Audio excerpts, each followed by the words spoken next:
أعوذ بالله من الشيطان الرجيم. بسم الله الرحمن الرحيم. ألف لام ميم. ذلك الكتاب لا ريب فيه هدى للمتقين الذين يؤمنون بالغيب ويقيمون الصلاة ومما رزقناهم ينفقون والذين يؤمنون بما أنزل إليك وما أنزل من قبلك وبالآخرة هم يوقنون أولئك على هدى من ربهم وأولئك هم المفلحون. إن الذين كفروا سواء عليهم أأنذرتهم أم لم تنذرهم لا يؤمنون.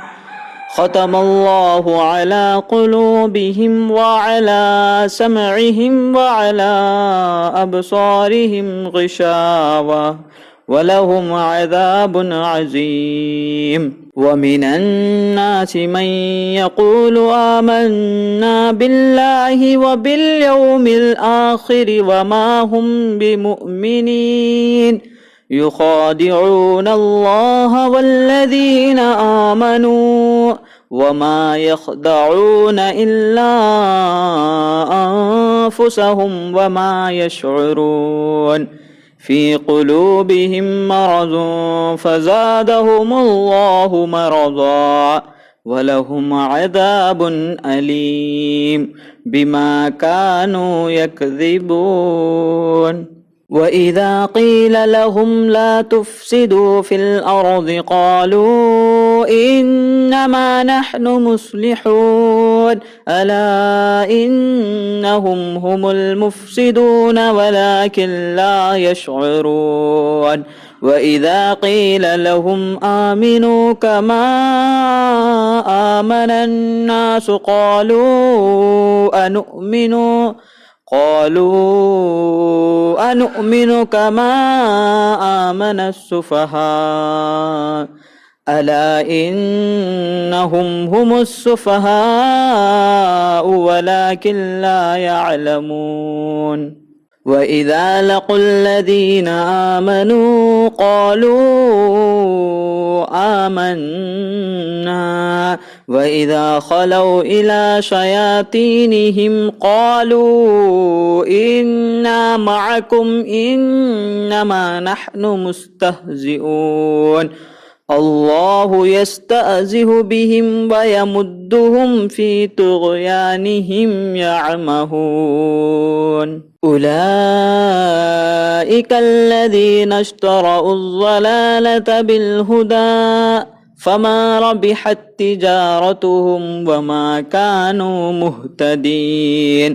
مثلهم كمثل الذي استوقد نارا فلما أضاءت ما حوله ذهب الله بنورهم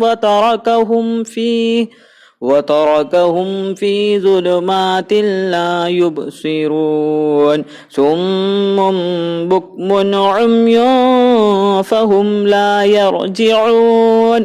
أو كصيب من السماء فيه ظلمات ورعد وبرق يجعلون أصابعهم في آذانهم من الصواعق حذر الموت والله محيط بالكافرين. يكاد البرق يخطف أبصارهم كلما أضاء لهم مشوا فيه وإذا أظلم عليهم قاموا ولو شاء الله لذهب بسمعهم وأبصارهم إن الله على كل شيء قدير. يا أيها الناس اعبدوا ربكم الذي خلقكم والذين من قبلكم لعلكم تتقون.